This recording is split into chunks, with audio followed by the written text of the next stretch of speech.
Well, sama ko sa pa, kumusta na usab kamong tanan mga igsoon o mga kahiglaan ko din na sa Dios. Ang kaluoy bendisyon sa tong langit ng amahan maanaw tano ka natong tanan.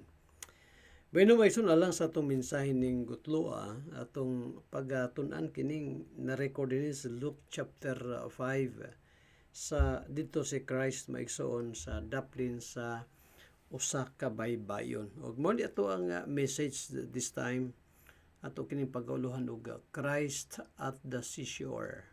Si Kristo dito sa daplin sa baybayon. Then sa atong tema nga lessons at the seashore. Mga pagtulunan nga atong makuha sa daplin sa baybayon. Just one verse here in the book of Luke chapter 5 and then verse 4. No? Lucas kapitulo 5 niya versikulo 4. Basa na to dinhi nga matud pa dinhi ni recorded ni Lucas. He said, "Now when he had left speaking," that refers to Christ, no? Human niya sa pagpanudlo, he said unto Simon, "Launch out into the deep and let down your nets for a drought." Ang Ginoo magapanalangin ta nining iyang mga pulong. Mga igsoon, kawan sa mga disciples, ang istorya din sa Lucas kapitulo 4. Actually, sugod ni sa versikulo 40. Lucas 4:40 hantod ni ang text di ani maigsoon, no? Ang context niini surrounding verses nga atong pagatun-an gikan ni sa Lucas 4 versikulo 40 ngadto sa kapitulo 5 unya hantod sa versikulo 11. Mo ni siyang gitawag nga context. Ang immediate text nato mato atong gibasa karon Lucas 5 versikulo 4. Ano sa itong mga lessons nga makuha dinhi? Kay sa gikas 40 sa kapitulo 4, si Christ nagapangayog mga balatian. Unya, kahinabi niya iya maturan after that, no? Following day, dito siya napod sa daplin sa baybayon. So, gikan diri maigsoon na mga lessons nga atong makuha. Una, nga trust maigsoon. By the way, mag-isgot ako og upat lang ka mga main points nining atong mensahe. Upat ka mga punto na nagunang mga punto. Una, the necessity of gospel preaching. That is the first main point na to. Ikaduha, the blessing of generosity. Ikatulo is the rewards of obedience. And lastly, the fruit of gratitude. Unang punto na to, ang kakinahanglanon sa pagwali sa maayong balita. The necessity of gospel preaching. Tanaw ang verse of 43, din Lucas kapitulo 4. And he said unto them, I must preach the kingdom of God to other cities also, for therefore am I sent. Gihawiran magud siya sa mga tao nga magpabilin. Una siya kauban nila, pero himbalibad ang Ginoo. Matud pa niya, gikinahanglan usab nga mato ako sa ubang mga syudad. Kay niini ako gipadala aron sa pagwali sa gingharian sa Dios. So, maigsoon sa atong unang punto, the necessity of gospel preaching, ang kaimportante sa pagwali sa maayong balita. Diri sa chapter 4 atong gibasan on din verse 43. Tanawa sa chapter 5 maigsoon sa ato na po siya sa daplin sa baybayon. Yun din sa verse 1. And it came to pass that as the people pressed upon him to hear the word of God, he stood by the lake of Gennesaret. And so two ships standing by the lake, but the fishermen were gone out of them and were washing their nets. Then, ang gibuhat ni Christ, ingon din sa verse 3, and he entered into one of the ships.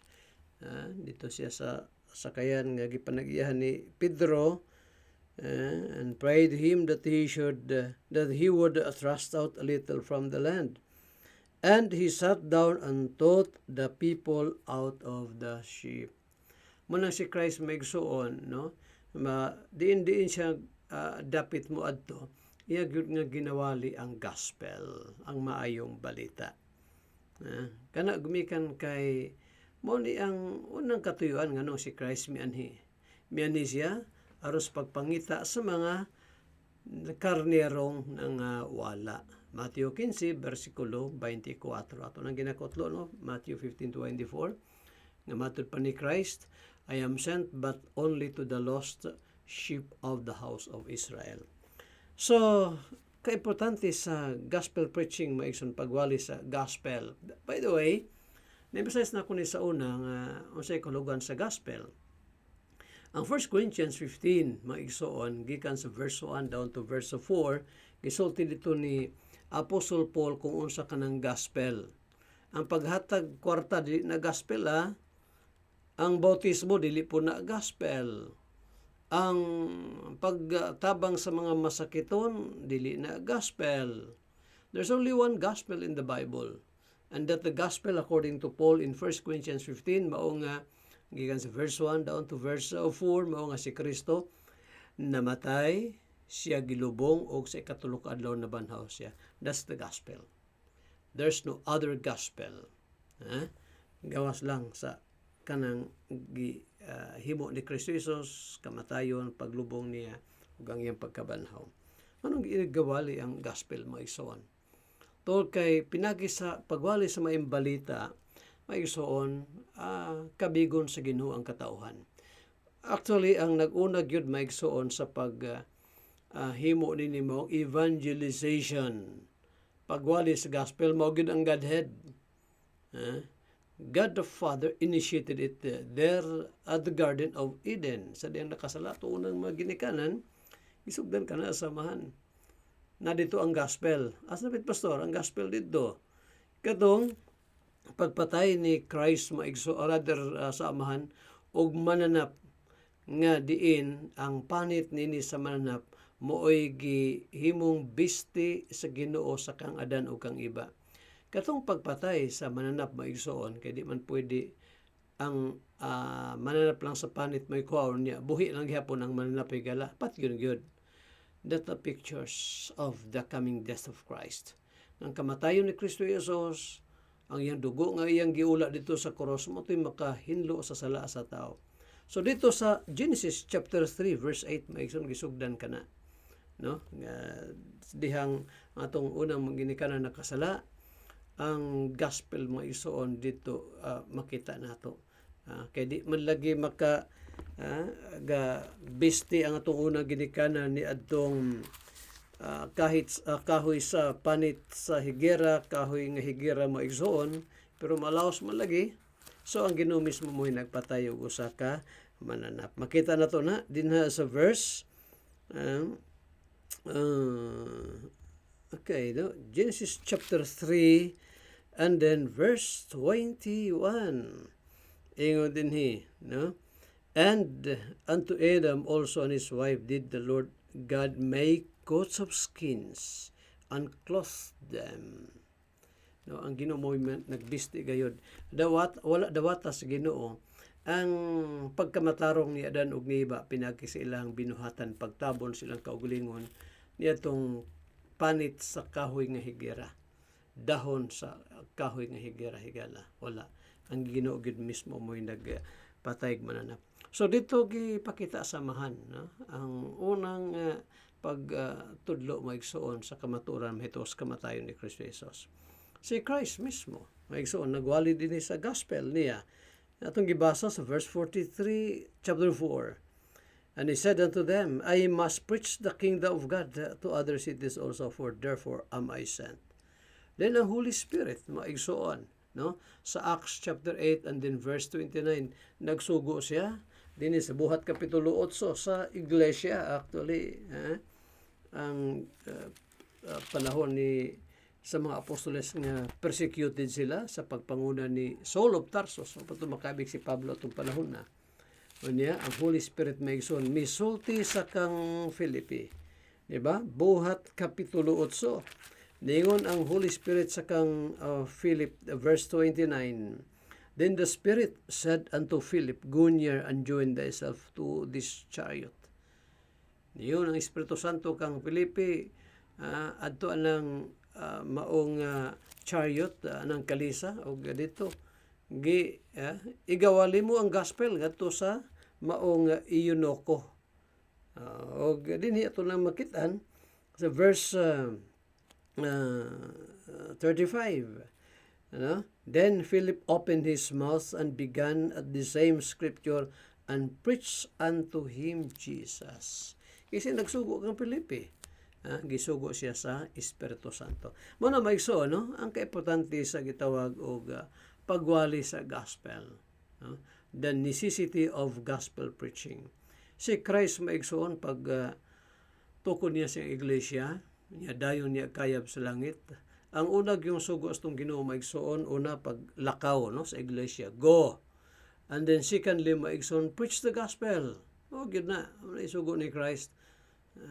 That's in the book of Matthew chapter 28, gikan sa verse 19 and verse 20. Ang iglesia sa Ginoo mo yung gisugo maigsoon, ha, dili apostoles. Kay kuminitag apostoles, naputol ang maong buluhaton sa iglesia. Kaya wala may mga apostoles ron. So asa gisugo to pastor, the preaching of the kingdom of God, o niya pagbautismo sa mga believers, pagtudlo sa tanang mga butang, gisugo ka na sa Ginoo to sa church. Ngayon, atong panahon na nahimong kabahin ang mga apostles. So pagwali sa gospel, gani ang iglesia sa Antioquia sa panahon ni Apostol Paul mo say sugo sa Ginoo, no, nga manlakaw sila og igawali may balita. Diri sa Bible maigsuwa tay makita dinhi nga si Christ nagsugo sa iglesia nga magtukod og kindergarten school ang church. Wala, you cannot find that in the Bible. Pwede kung ang pastor magtukod siya iyang kaugalingong eskwelahan para sa kindergarten, no? Sa mga kabataan, mga kinder nga mo o rather sa mga kanang may high school o elementary nga tunghaan, pwede pa naghiyaon na sa pipila ka mga tao, sa pastor o sa pipila ka mga tao. Pero wala gyud sugo ang maigsoon ang church nga mao na ministry. Upat lang maigsoon ang commission nga gihatag sa Christ, rather ni Christ ang iglesia. Upat lang kakasuguan. Ako nang nasulti diri sa Matthew 28, paglakaw, ikaduha pagwali sa gospel, ikatulo bautismo sa mga mahimong believers, ang mga mahimong magtutuboy bautismuhan, ug ang ikaupat pagtudlo sa tanang mga butang nga gisugo ni Kristo Jesus. Gani kung imong tanaw sa Bible maigsoon, dili ka kabasa diha nga ang ministry sa church gisugo nga magtukod og hospital. Wala, di ka kabasa na maigsoon. Or kanang gisugo ni Christ ang iglesia nga maghimo og other business than the business that Christ commanded here in Matthew chapter 28. Wala gyud. Di ko supak nga doon na eskwelahan nga tukuron, mayo na siya, pero dili na panagiyahon o dili na sa iglesia nga ministry, may mo sa individual na or pipila ka mga tao, pero dili gyud na sa church kuha na sugoda. Ang primary work sa church is to go and preach the gospel. Manang si Apostol Paul maigsoon, iyon niya dito sa Roma 1:16, I am not ashamed of the gospel of Christ. Wala ko'y kaulaw ang maayong balita ni Kristo Jesus. Nga naman daw, kay mo kini ang gahom sa Dios pagtawag, pagluwas sa katawhan nga iyang pagluwason. It is through the preaching of the gospel, as I said before, that God will call His elect. No? So, the necessity of gospel preaching. Mano kita mga pastor, iwala ito ang gospel. Diya sa mga, kita kamong mga pastor nga naminaw ron, Bible study ganita sa mga unbeliever, dili Bible studyhan og ikapulo or tithing. Kay dili na mo unang gisugo sa mga unbeliever, sa mga unsaved people nga share na to sa pulong sa Ginoo. Di na to walihan og mahitungo sa church. Wala na gisugo sa Ginoo maigsoon ngadto sa mga di magtotoo. Kay bisag mahibalo pa sila nga dunay gitukod ang Ginoo nga iglesia. Dili na mo dala kanila ngadto sa kaluwasan, kun dili ang ilang pagpakahibalo nga si Kristo namatay, gilubong, nabanhaw ug ang dugo ni Kristo Jesus mao'y makahinlo sa sala sa tao. Ano importante kay ang gospel preaching? Si Abraham maigsoon, personally, God preached the gospel to Abraham as recorded in the book of Galatians chapter 3 verse 8. Pagwali sa gospel yun, no? Ang kaimportante nini. So, muna maigsoon, no? Ang unang punto nato, the necessity of gospel preaching. Tingalig ikaw, higali igsoon, galisod mo ko pastor, kay kada na ang di man pwede ron sa atong panahon nga mag-individual sa ta. O di, kung di mo na masultihan, labi di mong parente nga to sa lagi yung dapit, ina siya maminaw sa ato ang programa din sa ato nga YouTube channel, no? Makadungog sila nga atong gina-emphasize din ang gospel sa atong Ginoong Kristo. Og nga ang kaluwasan higal dili pinagipundok ha. Yes, I am the under shepherd of this church here in Davao City, Sovereign Grace Landmark Baptist Church. Apan even once sa pagsugod nako sa ministeryo mga igsoon, way back in 1985 to the present, bisag makausawa ag ko magingon nga ang tao magbaptis aron malangit siya. Kaya ang kaluwasan dili pinaagi grupo, dili pinaagi pundok, dili pinaagi maayong binuhatan nato, apan ang kaluwasan diha lang kang Christ. Ang makahinlo sa sala sa tao higala, bisan gani ikaw karong naminaw higala, mo pa ka masave, pakaluwas mo walay lain si Christ. Dili atong kaugalingong mga paningkamot, only Christ. So biya ko diha sa atong first point, the necessity of gospel preaching. Ang kaimportante sa pagwali sa maayong balita. Ikaduha nga truth maigsoon is the blessing of generosity. Ang panalangin sa pagkamanggihatagon. Tanawan yun ng Lucas Kapitulo 5, sa dihang doon ay duha din ka mga sakayan maigsoon, dapis bayibayon, na duha ka sakayan. Pero ang mga mangisda, itaktak man sila mga pukot. Dina sa verse 2, Luke 5 to verse 2, and saw two ships standing by the lake, but the fishermen were gone out of them and were washing their nets. Ito sila sa unahan maigsoon. So walay kanana ang mga tagiya atong panahon na sa mga sakayan. Kaya tuwa sila nagpuna sila sa ilahang mga net nila, ilang mga pukot. Verse 3, and he entered into one of the ships, which was Simon's.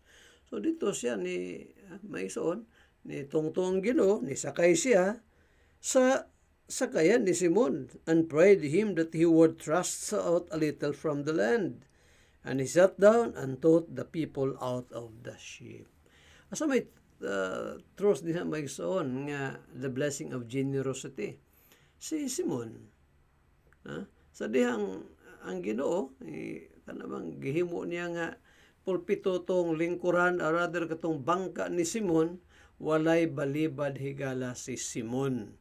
Gihatag niya kinasing-kasing, gipagamit niya ang maong sakayan niya nga to sa Ginoo. Now, mga igsoon, kita nato din no? Nga kung ang tao gani manggihatagon, hatag siya labi na gud para sa buluhaton sa Ginoo. Ang Dios maigsoon dili mo overlook niini. Dili niya ingon nga di lang niya panumbalingon ang mga maayong buhat siya makanakan. So God never overlooks the giver. Hebreano 6:10 karon ikaw nang ginakutlo sa to programa mga igsoon, no? Ang Dios dili kuno siya kanabang walay pagtagad sa mga maayong buhat nga himuon sa katauhan, no? Din basahon ta kadali ha. 6 versikulo 10, for God is not unrighteous. Dili kuno hiwi ang Ginoo to forget your work and labor of love, which You have showed toward His name in that you have ministered to the saints and to minister. Dili hiwi ang Ginoo magsuon nga di lang niya panumbalingon atong mga maayong buhat. Mo na nga si Pedro Maison gipanalanginan sa Ginoo. Okay, on the first place, no? Siya manghitagon gyud diha sa Ginoo iyang panahon bisan pa kato iyang sakayan. Gipagamit niya sa Ginoo. So ang pagkamanggihatagon, ang paghatag pabor maigsuon ngadto sa uban mo resulta kana og blessing. Remember niyo to sa panahon bitaw ni Elijah. Niyo sa kabay dito ba? Wali to nako sa programa. Niyo sa kabay balo dito sa iyang usa ka anak. Daghanan ang matay dito sa Israel tong panahon na sa time ni Haring Ahab. Uban siyang asawa nga si Jezebel, no? Mga daotan nga couple nga magtiayon. So ang maong babae, gisugo si Elijah sa Ginoo ato ang panimalaya. Dito naabtan niya ang babae nga nagmasag harina. Niyon si Elijah nga pakan ako sa ingon sa maong babae. Mao naman lang ni katapusang harina namo sa lanay kumkum ako ning imasa lutoon niya mukaon mi og unya mga matay nami. Pero sa ingon ni Elias, pakana lang sa una ko. So ang babae mo nagluto siya. Ipakaon si Elias. Ang siya giyon dito sa 1 Kings 17. Mga igsoon, wala mahutdig harina ang maong bay. Ang maong balo. Ang oil, kailan naa, gatubod kanunay. Makita ni mo rin, no? Ang blessing sa pagkamanggihatagon. Ang panalangin pa sa taong kanang muhatag pabor. Walang gina-emphasize na ito din maigsoon. The blessing of generosity. That's our second main point. Tanawa ang kato si Maria lagi ako nang ginahimong example. Si Maria diha sa Marcos kapitulo 14. Kita nimo diha si Mary maigsoon nga tungod siyang pagmahangitagon, imagine kamahal atong pahumuta. Gibuak lang ni Maria aron ibubo sa ulos ng Ginoo. Hantod karon every time nga ma-mention ang kamatayon sa tong Ginoo, mahimduman nato kining maong bayhan. Mo to reward ni Christ sa iya. No? Gawas nga makadawat pag itong si Maria maigsuon nga o kanang reward dito sa langit karong panahon na samtang wala pa balik ang Ginoo ma-mention gud ang ngalan ni Maria. Now ang parable of the Good Samaritan diya sa Lucas kapitulo 10, no? Tanawa tong panimalay o katong balay nga gatiman sa taong gitulis. Diba, gibinlan sa Good Samaritan ang maong tagbalay, tagtungod. Yun niya, binlan ng 2 denaryo. Yun niya, inigbalik na ko, kung makagasto ka pagdugang, bayaran ta ka. So, kita di mo rin maigsuon. Ang tao ganing manggihatagon, di yun na siya pagkabsan. Na sa Proverbio, Kapitulo 11, di ba? Doon na daw yung nagasabulak, nagaitsa, apan, nagadugang hinuon. Na yung mga taong, sige laghatag. Di po mahutdag ihatag. May bulog ang ano man pastor. Kaya mo maguna maigsuon ang sekreto sa pagdawat sa panalangin. Nabalo ka ba higala kung dalo ta? Ay magliso lisod yun kayo maigsuon. Pero sulayin niya, kompletan ka mo, wapag yun mo kasulayan eh. Sulay ang pagkamanggihatagon, labi na gudi sa buluhaton sa Ginoo. Unya sa mga taong tanaw ni mo nga di ka balos sa imo ha. Ayaw tong tagaan ako ni kay mubalos ni sa ko ayaw na. Dinalo man na nga kang huna-huna. Hatag ta labi na gyud sa nanginahanglan og tanaw ni mo nga wala gyoy ikalabang ikabalos. Bulong ka lang di man gyud ko mahutdan. Di gyud ko pasagdan sige okay mo nang sikreto higala sa pagdawat og mga panalangin. That's the secret of blessing. And it is through giving. Pinagis paghatag. Ingon na ni Apostol Paul sa ang Ginoong Hesukristo misulti kang pula na nga gikutlo sab ni Pablo. Buhat 20 versikulo 35. Sa ingon ni Christ kang Apostol Paul, it is more blessed to give than to receive. Lucas 6:38. Give and it shall be given unto you. pressed down, shaken together, running over. Hatag o kamo paghatagan kay kanang takos nga imong gihatag mobalik ka na nimo nga pinaugdo awas-awas pag yun higala aban di man mutuo na sagdi lang nang uban di mutuo ay importante nga hituo ta sa unsay gisulti sa Bible. That's our second main point, the blessing of generosity. Now ikatulong nga punto maigsoon is the rewards of obedience. Diba sa Lucas, let us see Luke chapter 5. Bantay mo diri maigsoon kang gingon ni Christ. So magwali ni Christ human niya gwali sa pulong sa Ginoo. Ingon gina ni Christ si Pedro, launch out into the deep and let down your nets for a drought. Dito sa lawom Pedro, dito itaktak imong pukot aron na kay makuha kay balo ang Ginoo agi sila kuha ba. O gisulti po na ni Simon. Pa ni Simon sa versikulo ni Pedro ba, versikulo 5. Simon answering said unto him, Master, magtutudlo, we have toiled all night, tibuok gabi iming nanagat. Tibuok gabi iming namukot. Nakasulay na mo og kanang pamaling or pamukot or pangisda. Tibuok gabi niyo og kuha. Sabi yung gibati, ako, wag ko kasulayan na kay, di man ko mananagat, no? O kamo mga managat ba? Nakasulay na mo, tibok gabi nga way kuha. Nakasundog mong Pedro. Pa ni Pedro din, oh Master, we have toiled all night and have taken nothing. Wa gyud mi kuha Ginoo. Bisan pag isda nga bugaong, wa gyud. Or isda butiti ang isda. Wa gyud nakuha pa ni Pedro. And have taken nothing. Nevertheless, said the word, I will let down the net. Apan tungod sa imong mga pulong, nga imong gisugo kanako, itaktak ko kining pukot. Ato makita po diri mo igsono nga kung ang tao di sa tabangan si Ginoo. Kita ba og gitay mahimo? Gitay mahimo. Dili ta makapa-extend sa atong life. May manang mukaon tag good food, take tag vitamins, exercise ta, bantay tas tong pagkaon, enough rest, no? Iwas ta sa mga butang nga makahatag na og stress. Pero remember mga igsoon, ang makadugang na to kinabuhi. Life, I mean, years atong kinabuhi Ginoo ra gyud. Kung di nihatag sa Ginoo, wahagi tay mahimo. And everything higala wala gyud. Sama ni Pedro, they toiled all night and caused nothing. Wa sila'y nakuha gyud bisan usa lang kay isda.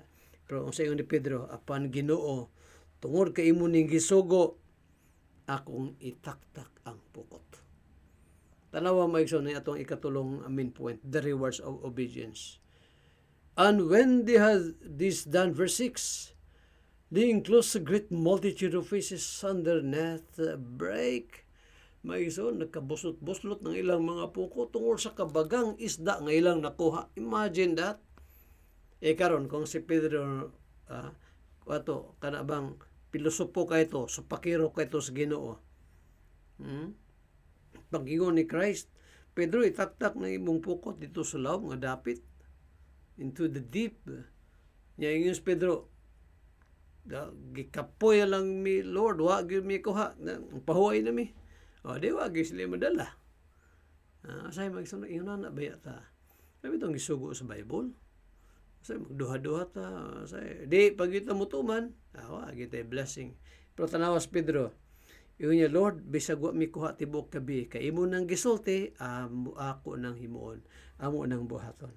So, ang sa hitabo maigsoon, nagbuslot-buslot ang ilang pukot sa kadaghan sa isda nga nakuha nila. Kaya ang Ginoo mo gitagiyas na ang mga butang. Ito Salmo 50. Kung sa ingon sa Ginoo, ang isulti na ni Asap. Kung gutomon ako matud pa sa Dios, di ko mananghid ninyo kamong mga dinhi na muyo sa bukid, mangayo og binaw kay matud pa sa Ginoo. Ako mao'y tagyan ning kabukiran bisan pa ang mga ihalas dinhi, mga wild animals ako'y tag-iya ana. So ang Ginoo mo'y tagya bisan pa sa mga isda. Di dali ra kayong gisugo sa Ginoo nga sulod mo nitos pukot. Di tanawa mo isoon. ang blessing sa pagka-obedient. Kaya bitaw sa Bible, daghang kay mga sugo din hiba. Di magpalingog-lingog lang kita maigsoon, di kita kadawat og blessing. Di gyud, no? Mo na nga si Abraham nahimo siyang blessing even until now tungod kay sa diyang gisugo siya i-offer si Isaac dito sa usa sa mga bukid maigsoon gitudlo sa Ginoo, bukid sa Moriah. Gi-offer niya si Isaac. Tanawa, hantod karon himo blessing si Abraham, no? So blessing comes after obedience. Ang panalangin mo abot human sa pagkamasinugtanon. Last and final point ato maigsoon is the fruit of gratitude. Kini bitang taong mapasalamaton maigsoon. Tanaw sa Pedro. So dihang nakita ni Pedro, gitawag pagay niya. Before nako ni-emphasize tayo maigsoon, taos Pedro. Kadawat siya, no? Kadawat siya. Kuha sila dahang isda. O sa gibuhat ni Pedro, yung ba siya nga, ako rani. Ako raning panalangin, di ko manghatag. Mo ba gibuhat ni Pedro? Wala, maigsoon. Talawa, verse 7, and they beckoned unto their partners which were in the other ship. Napay mga mangisda nga tuas pikas sa kayan nila. Sa kayan. So, gitawag silang Pedro, gikamay sila that they should come and help them.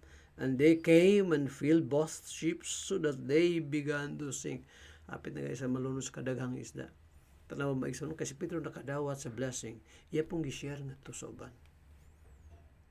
Di kita magdinalo maigsoon. Kanang itong sa atong programa, gina-preach magyun ako ng tithing. Uban ba, masuko og tithes. Kung di mo muhatag sa tithes, ay lang yun mo pug hatagot. Kaya tingalig muhatag man lang ta uban sa pagbagot-bot, ay na lang. Pero remember mga igsoon, pagsud nato ning kalibutan na wag itay tag-iya, wala gyud tagi panag-iya, Ginoo gyud tanan. Mao na nga ang ikapulo, ang halad, no? Ang mabutang atong nabatunan iyan sa Ginoo actually. At balik na to sa Ginoo, no? Unya share na to ang blessing nato sa uban. Kay sa paghimo nato nini, damortang panalanginan sa Ginoo. Kung paano ito na mahimo, ato nang buhaton, ato nang sulayan. Di ba kita ni mo maigsoon? Last and final point nato is the fruit of gratitude. Tanaw si Pedro maigsoon, pagkakita niya, katong gipamulong ni Christ, unya, kuha sa dahang isda. Tanaw ang verse 8. When Simon Peter saw it, he fell down at Jesus' knees, saying, Depart from me, for I am a sinful man, O Lord. Maigsoon tanawa, no? Tanaw ni Pedro ko sa babagang isda sa pukot ng ilang nakuha. Gi-recognize tanaw ang kanabang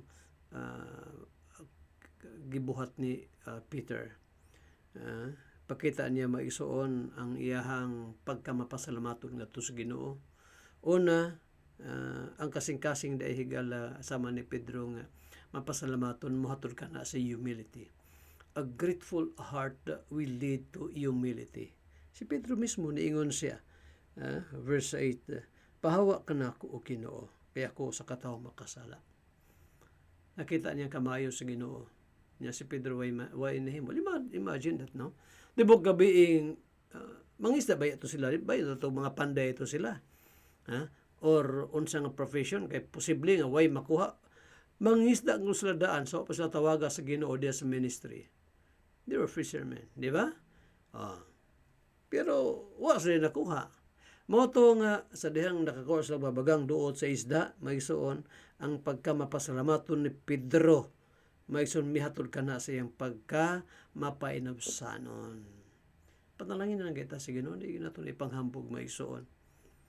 Yung nakibagong sakyanan, nindot nga balay, o sabay mga kalampusan, di nato na ipanghambog ha. Kayo kung walay grasya sa Ginoo, di nato na malawat. Ay di kita malimutan na. Kita nga na ay mayong lawas.